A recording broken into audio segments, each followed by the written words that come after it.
tous les mots qu'on utilise vont révéler quelque chose. Si tu utilises un mot, c'est qu'il y a quelque chose derrière. Et si ton corps te fait ressentir de la douleur à un endroit en particulier, là aussi, il y a peut-être une concordance avec quelque chose que tu es en train de vivre psychologiquement, spirituellement ou émotionnellement.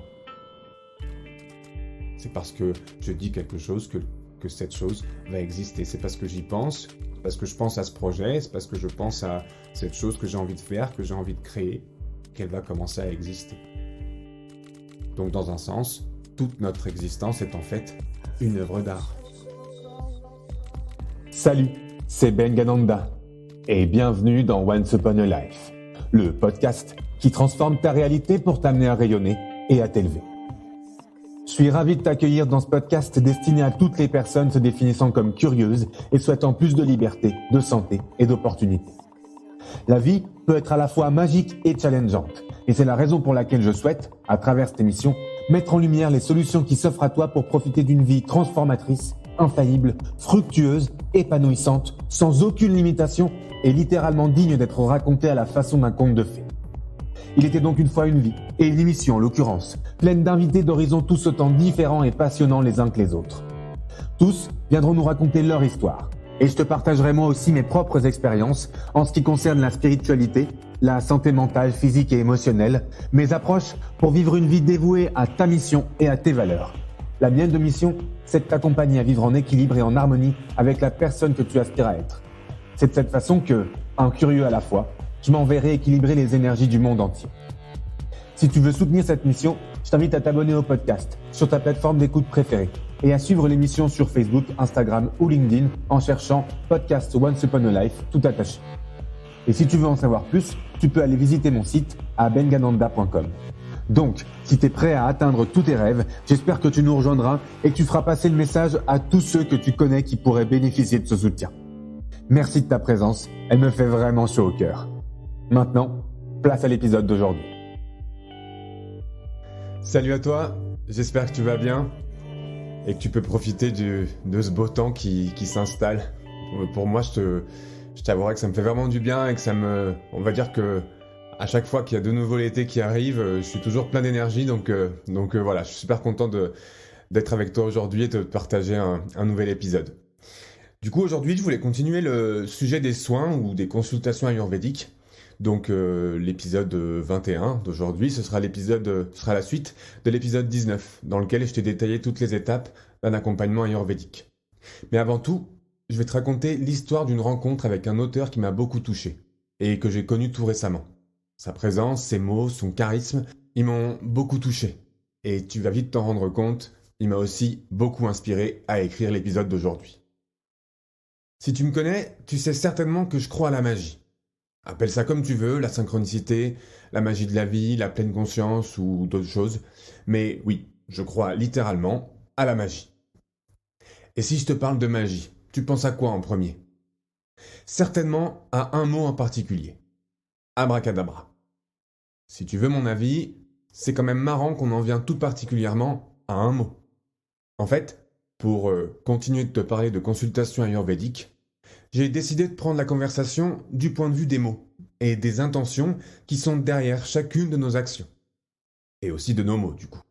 Parce que le but d'un praticien quel qu'il soit, que ce soit en Ayurveda ou autre chose, c'est de t'amener vers l'autonomie. Et le premier pouvoir qui nous est accessible à tous, et qui est en chacun de nous et que on utilise tous les jours, sans nous en rendre compte d'ailleurs, c'est le pouvoir de nos mots. Et comme tu sais que je crois pas au hasard, je pense sincèrement que cette rencontre avec l'auteur dont je te parle n'est pas arrivée par hasard, justement, et qu'elle fait elle aussi partie de ce que la magie de la vie peut nous apporter. On verra donc ensemble la différence entre un soin ayurvédique à distance et en présentiel. Les consultants qui me demandent un accompagnement ont le choix entre le distanciel et le présentiel. À première vue, on pourrait penser qu'il y a beaucoup de différences entre les deux, mais au final, on va vite se rendre compte que on aura certainement plus de bénéfices à faire des consultations en distanciel plutôt qu'en présentiel. Et j'ai aussi une annonce toute particulière à te faire en fin d'épisode. Je te souhaite une bonne écoute et un bon épisode.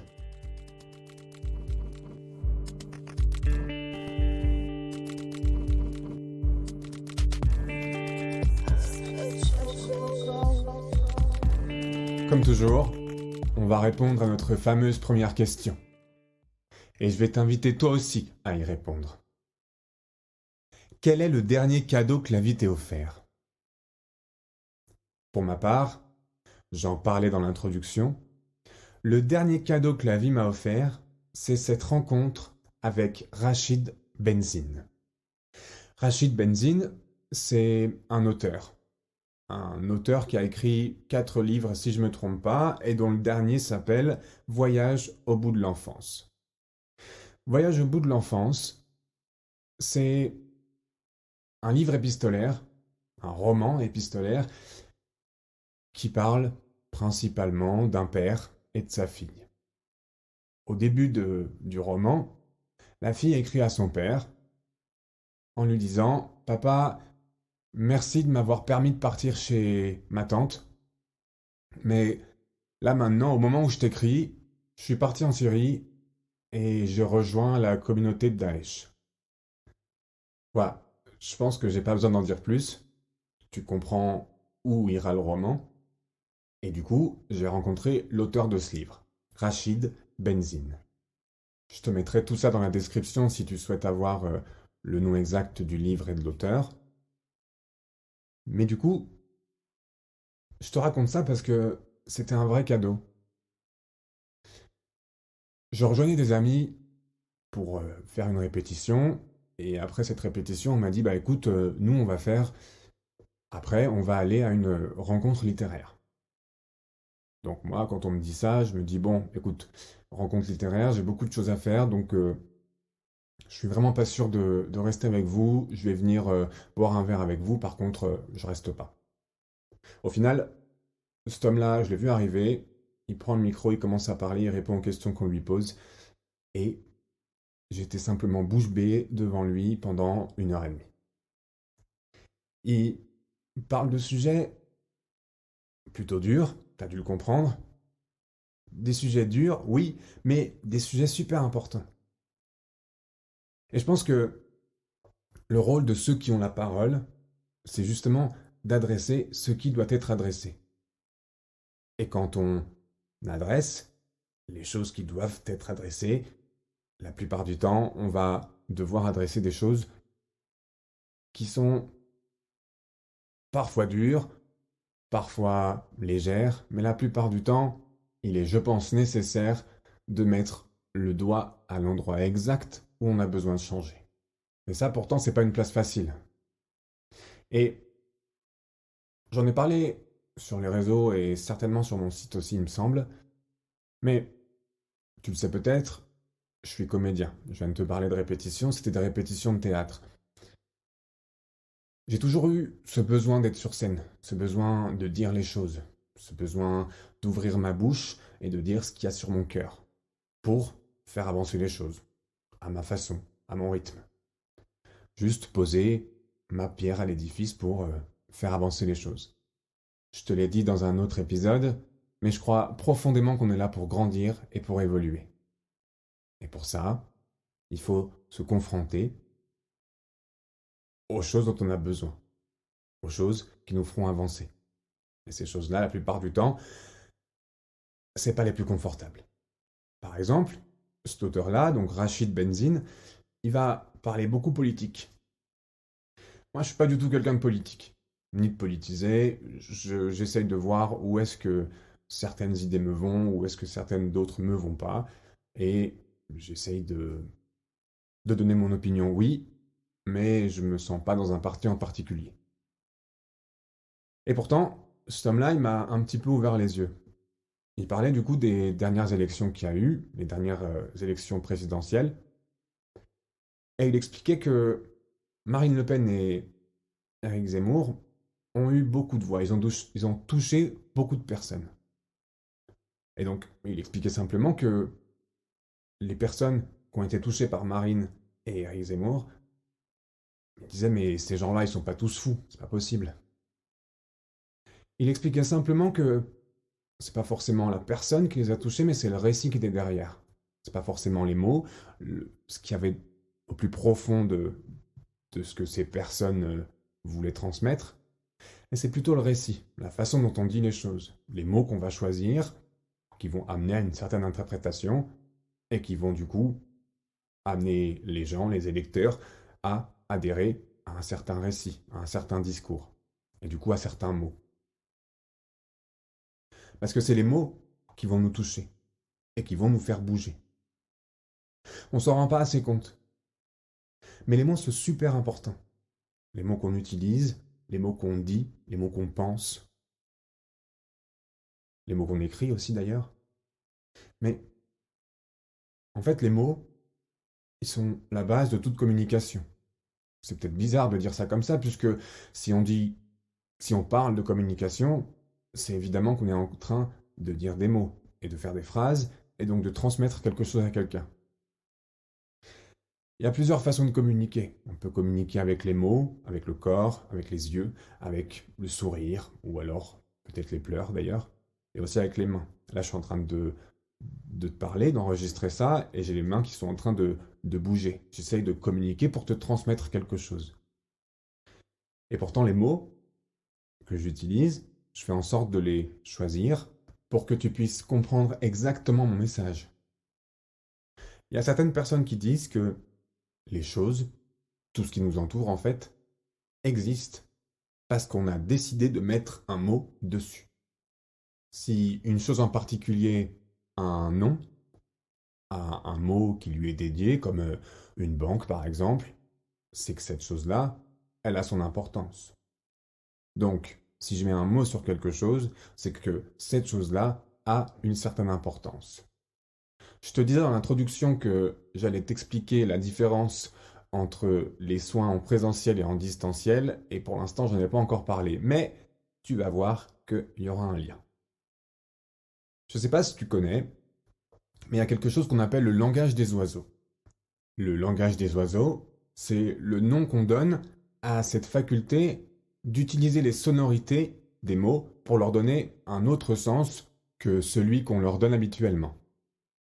Par exemple, si tu viens me voir et que tu me dis que tu as mal au genou, peut-être que tu as déjà entendu cette interprétation quelque part, elle devient assez connue, mais si tu me dis que tu as mal au genou, je vais avoir tendance à te dire, mais comment est-ce que tu l'écris, ce mot, genou?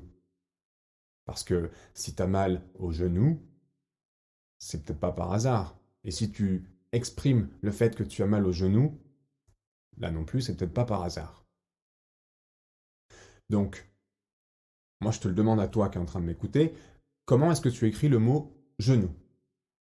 Tu vas peut-être me répondre G-E-N-O-U-X. Eh bien, dans le langage des oiseaux, on t'explique qu'il y a deux autres façons de l'écrire.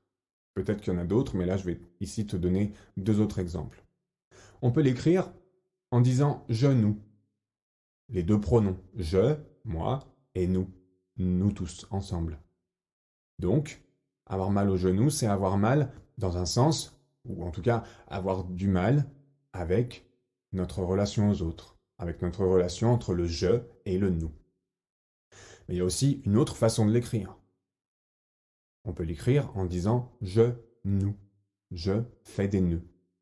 Et dans ce cas-là, on reprend cette histoire de lien, mais cette fois-ci, on va aller chercher autre part en disant qu'il y a peut-être un déséquilibre dans notre relation à nous-mêmes, puisque je fais des nœuds avec moi-même, avec ma propre pensée, avec mon propre corps. Je te dis tout ça simplement pour te dire que tous les mots qu'on utilise vont révéler quelque chose. Si tu utilises un mot, c'est qu'il y a quelque chose derrière. Et si ton corps te fait ressentir de la douleur à un endroit en particulier, là aussi, il y a peut-être une concordance avec quelque chose que tu es en train de vivre psychologiquement, spirituellement ou émotionnellement. Si tu as mal aux yeux, peut-être que tu as du mal à voir quelque chose. Des fois, les choses elles sont très très simples. On peut se dire que c'est trop simple, mais non. Pourquoi ça devrait forcément être plus compliqué que ça? Et c'est là où le langage des oiseaux peut être intéressant. Rien qu'avec les mots ou les expressions qu'on va utiliser, on peut tout à coup mettre le doigt exact à l'endroit où on a besoin d'évoluer, où on a besoin de faire le point et de changer des choses, ou peut-être simplement de prendre conscience de certaines choses. Je te parle souvent d'enfant intérieur, et c'est pas pour rien. Notre cerveau fonctionne de la même façon que le cerveau d'un enfant fonctionne. Un enfant, il va pas comprendre les ne pas. Si tu lui dis ne fais pas ça, il va faire la chose que tu lui interdis de faire. Parce qu'il comprend pas. Son cerveau, il n'arrive pas à assimiler la négation. Donc, dans ce cas-là, il vaut mieux utiliser quelque chose de positif pour lui dire. Un enfant, il va croire tout ce que tu lui dis.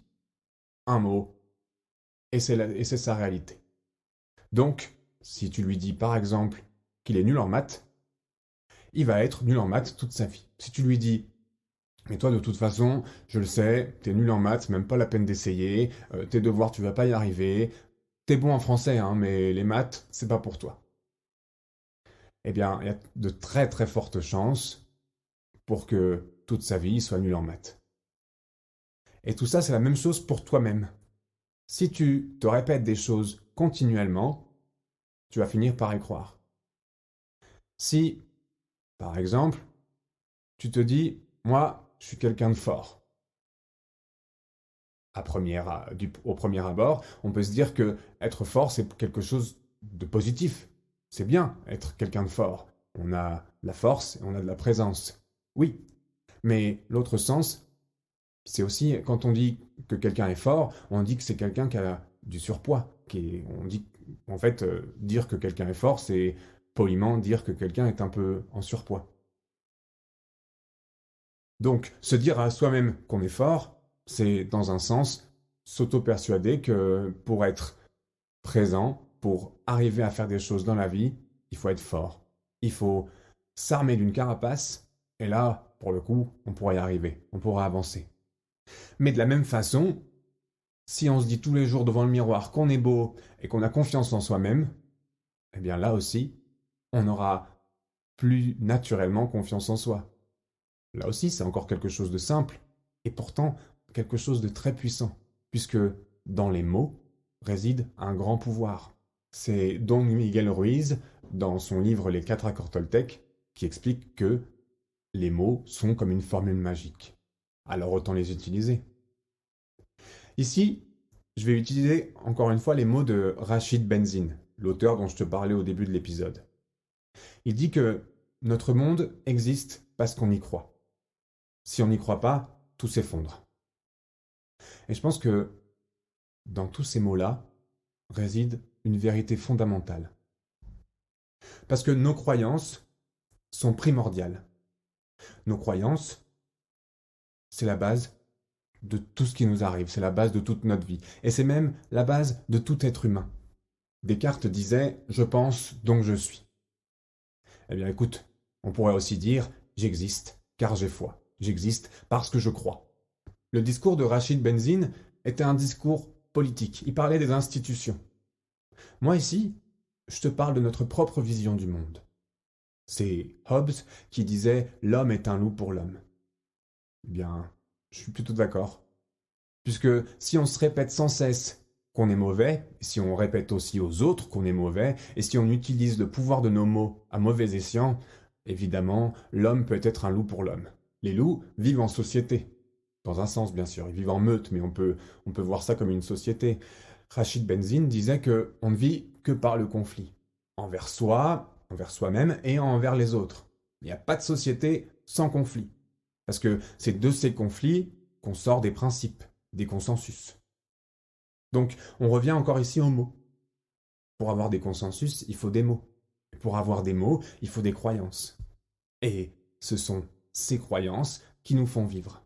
Tu vois, quand je te disais que cette rencontre avec cet auteur m'avait beaucoup marqué et que c'était un cadeau pour moi parce qu'elle a permis de débloquer beaucoup de choses. Il disait aussi que l'être humain habite poétiquement le monde. C'est quand même une phrase assez poétique pour le coup, puisque le mot est utilisé, mais c'est aussi une phrase assez magique. On habite poétiquement le monde parce que on est en train de le créer jour après jour. On le crée à partir de nos croyances. Et on crée grâce à nos mots. C'est parce que je dis quelque chose que cette chose va exister. C'est parce que j'y pense, c'est parce que je pense à ce projet, c'est parce que je pense à cette chose que j'ai envie de faire, que j'ai envie de créer, qu'elle va commencer à exister. Donc dans un sens, toute notre existence est en fait une œuvre d'art. Mais du coup, pourquoi est-ce que je te parle de tout ça? Quel est le lien avec le sujet d'aujourd'hui? Je te parle de ça simplement pour souligner le fait que quand on croit à quelque chose, tout est possible. On peut littéralement déplacer des montagnes. Donc, que les consultations que je te propose se fassent en ligne ou en présentiel, l'énergie, l'intention va être la même. On est là, encore une fois, pour grandir, pour apprendre du passé et pour évoluer. Que ce soit à distance ou en présentiel, le travail, il sera le même. La logistique, évidemment, va être différente et ça va, en tout cas au début, demander de l'adaptation, mais en définitive, on aboutit exactement à la même chose, à la compréhension de nos croyances, de nos capacités et de nos propres limitations. Je te rappelle ici les buts de l'Ayurveda. C'est le maintien de la santé, la guérison des maladies et la réalisation de soi. Si t'es pas d'accord, je suis ouvert à la discussion.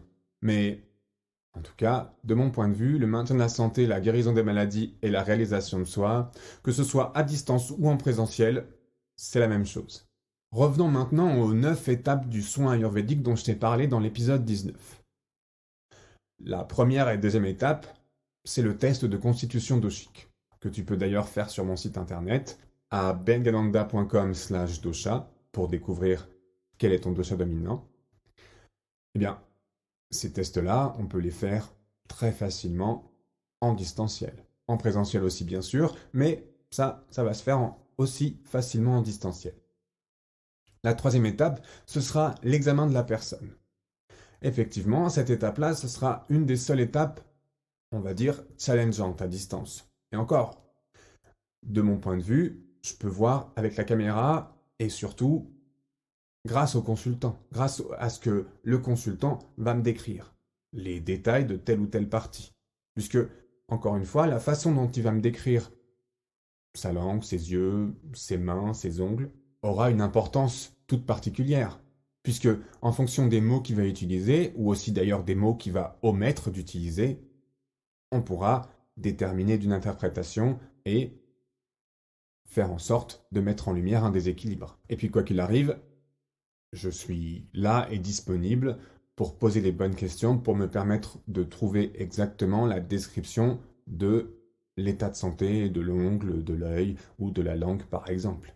Mais dans un sens, j'ai même plus l'impression que cet échange sera encore plus vrai, puisque on va rentrer dans l'intimité du consultant, dans son confort, vraiment dans sa vie réelle. Donc oui, effectivement, en présentiel, il y a des choses que je pourrais faire qu'en distanciel, je pourrais pas faire. Comme par exemple, prendre le pouls d'une personne. Je pourrais pas demander à une personne de prendre son pouls elle-même.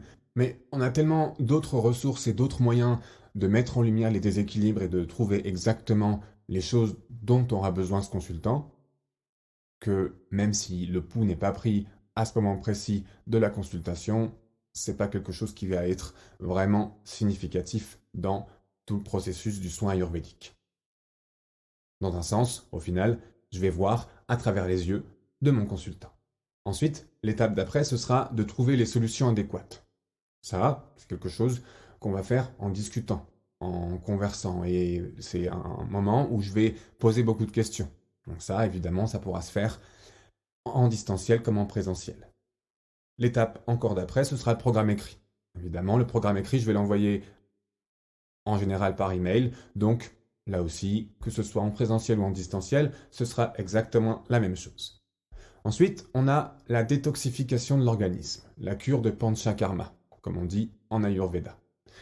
Cette cure pourra se faire évidemment en présentiel, mais encore une fois, si je suis là pour guider et pour donner exactement les bons détails, les bonnes recettes pour accompagner le consultant dans la cure, que ce soit en distanciel ou en présentiel, il y aura aucune différence. Si ce n'est que je pourrais accompagner la personne un peu plus profondément avec ma présence et avec peut-être une main posée sur l'épaule ou simplement être là pour accompagner. Là, dans ce cas-là, effectivement, il y aura peut-être une petite différence. L'étape encore d'après, ce sera le programme de régénération. tout comme les solutions, le programme écrit, le programme de régénération, ce sera aussi un programme écrit. Donc dans ce cas-là, ce sera pareil en distanciel comme en présentiel. Et l'étape d'après, ce sera donc les soins. Ici, quand on sera en distanciel, on va accompagner le consultant à faire des auto-soins, le guider avec ma voix tout simplement, et en regardant aussi comment est-ce qu'il pratique à travers la caméra. Et bien sûr, quand on est en présentiel, les soins se feront évidemment avec mes mains et avec, encore une fois, ma présence. Et ce sera pareil du coup pour la 9e étape qui sont les soins énergétiques. Mais encore une fois, les soins énergétiques, tout dépend de la personne et tout dépend de ce dont on croit et jusqu'où peut aller notre foi. Puisque si mon monde existe, encore une fois, c'est parce que j'y crois. Et si j'y crois, les énergies sont partout et tout est possible. Alors, pourquoi pas ça aussi? Pourquoi est-ce que je ne pourrais pas recevoir un soin énergétique à distance? On dit bien que les coupeurs de feu sont appelés par les hôpitaux et coupent le feu au téléphone. Eh bien, pourquoi est-ce que j'aurais pas droit, moi aussi, de bénéficier d'un soin à distance? Et je te parle tellement d'énergie et de croyance et de magie de la vie et d'enfant intérieur que de te dire le contraire, ce serait à l'encontre de toutes mes valeurs et de tout ce que j'ai pu déjà te partager depuis le début de cette émission. Et j'en viens du coup à une annonce que j'aimerais te faire. Si tu habites en Haute-Savoie, et plus précisément à Annecy, je vais pouvoir te proposer dès le mois de mai des consultations en présentiel. J'ouvre donc mon cabinet à Annecy. Tu pourras retrouver tous ces détails sur mon site internet à bengananda.com/accompagnement. Tout ce que je te propose en ligne sera du coup possible en présentiel. Que ce soit pour un soin ponctuel, pour un accompagnement ayurvédique plus complet ou alors pour un soin énergétique, tu pourras prendre rendez-vous et me voir à mon cabinet situé à Annecy en Haute-Savoie. Et j'en viens donc à mon cadeau de la semaine. À l'occasion de l'ouverture de mon cabinet, j'offre les 10 premières consultations sur donation. Ce qui veut dire que les 10 prochains consultants qui viendront me rencontrer, que ce soit à mon cabinet ou en ligne, se verront offrir la consultation pour le prix qu'elles désirent. Pour accéder à cette offre, tu peux suivre le lien dans les notes de l'épisode ou aller à bengananda.com/accompagnement. Tu trouveras aussi tout ça dans les notes de l'épisode à bengananda.com/21 pour épisode 21. J'espère que cet épisode t'a plu et qu'il t'a ouvert tout un monde de possibilités. Je pense que on se rend même pas compte de tout ce qu'il est possible de faire, grâce à nos mots, grâce à nos pensées, grâce simplement à notre façon d'être et à notre énergie et à ce qu'on dégage et à ce qu'on peut transmettre aux autres et aussi à ce qu'on peut se transmettre à nous-mêmes. Si jamais tu as une question, je serais ravi de discuter avec toi et si tu souhaites aussi poursuivre la discussion, tu peux me trouver sur LinkedIn, Instagram ou Facebook. Je te remercie de ton écoute et de ton attention. Si t'es arrivé jusqu'ici, c'est probablement parce que l'épisode t'a plu. Donc, si tu veux soutenir Once Upon a Life, le meilleur moyen, c'est de me laisser une note et un témoignage sur l'application Apple Podcast, en allant tout en bas de la page de l'émission sur l'application. Ça l'aidera grandement à se faire connaître et à toucher le plus de curieux possible. J'ai à cœur de faire de ce podcast un réel espace d'échange et d'évolution. Et tu as toute ta place dans l'histoire. Si tu souhaites me faire part des thèmes qui t'intéressent et que tu aimerais voir abordés dans un épisode, n'hésite pas à me contacter. Et si tu connais quelqu'un qui voudrait nous raconter son propre parcours merveilleux, ou si toi-même penses avoir ta place derrière le micro, tu peux aller à bengananda.com/préparation pour remplir le formulaire dédié. Et si tu es un artiste qui crée de la musique et que tu souhaiterais qu'une de tes chansons ait sa place dans un épisode, n'hésite pas à me contacter pour qu'on en discute. On se dit à bientôt pour un nouvel épisode. D'ici là, je te souhaite une très belle journée, une merveilleuse semaine et comme on dit, namasté.